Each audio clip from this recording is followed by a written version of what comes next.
সকাল সকাল বাড়িতে রাক্ষস ধরা পড়ছে। রাক্ষসটা কিন্তু ছোটখাটো কোনো রাক্ষস না, বড় সড়ো একটা রাক্ষস। হ্যালো এভরিওয়ান, আসসালামু আলাইকুম। কেমন আছেন সবাই? আশা করছি সবাই ভালো আছেন। সকালবেলা ঘুম থেকে উঠে দেখি মা পিরিজে যাইতেছে কি রান্না করবে এটা আনার জন্য। তো আমি মাকে বললাম, মা পিরিজ থেকে কিছু আনা লাগবে না, আমরা আজকে পুকুর থেকে মাছ মেরে তাজা তাজা মাছ। তো আমাদের সাথে কিন্তু মিনু আসছে, কারণ মাছ বাঁধলে সেও এখান থেকে ভাগ পাবে। আর প্রথম কিন্তু জাল মারার সাথে সাথে এই যে বড় একটা মাছ বেঁধে গেছে, এটা কিন্তু অনেক বড়। ভিডিওতে কেন জানি ছোট দেখা যাইতেছে, কিন্তু এটা যে জালে এমন ভাবে আটকাইছে তো কোনোভাবে এটা ছাড়ানো যাইতেছিল না। আর এটার সাথে কিন্তু ছোট আরো অনেকগুলো মাছ বাঁধছে।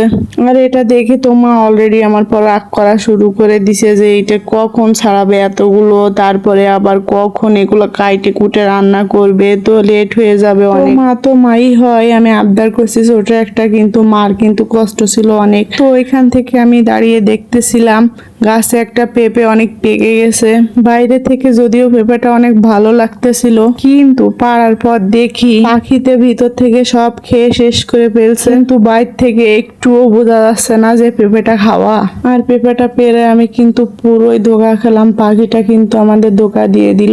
মিনুটা এমন ভাবে শুয়ে আছে, আমি তো ওকে দেখে ভয় পেয়ে গেছি অলরেডি। সে নড়তেই ছিল না, আমি তো ভাবলাম কি না কি হলো, মাছের কাঁটা গলায় বাঁধলো কিনা। আমি ভিডিওর প্রথমেই বলছিলাম যে বড় সড়ো একটা রাক্ষস, কিন্তু পুরো পেট ভরে অনেকগুলো মাছই খেয়ে নিছে, পুরো আস্ত আস্ত। তো এমন একটা আবদার করছি, সকালে আবদার করছি, তো এই আবদারের জন্য হয়তো আজকে দুপুর হয়ে যাবে খাইতে খাইতে। তো ক্ষুধাও লেগে গেছে, কি আর করার। বাড়তে গেলাম, পেঁপে তো আর খেতে হলাম না, পুরো একেবারে ধোকাই খেলাম। পেট তো এমনিতেই ভরে আছে। তারপর এই যে এখান থেকে আবার ডাব পেড়ে খাচ্ছিলাম সবাই মিলে। ইদানিং কিন্তু অনেক বেশি গরম পড়তেছে, আর এই যে এই কলাগুলো কিন্তু কাঁচা রান্না করে খাই।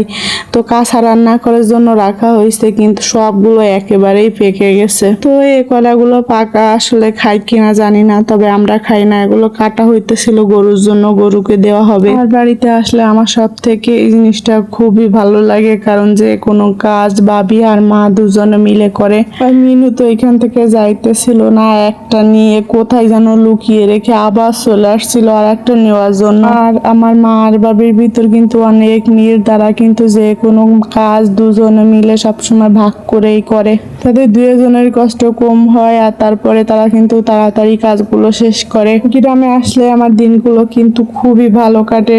গ্রামের দিনগুলো কেন জানি খুব তাড়াতাড়ি চলে যায়। সকালে উঠতে উঠতেই দেখি যে সন্ধ্যা হয়ে গেছে, এমনই মনে হয়। আর আসতে না আসতেই কেন জানি যাওয়ার সময় হয়ে যায়। আসলে দেখতে দেখতে দিনগুলো শেষ হয়ে যায়।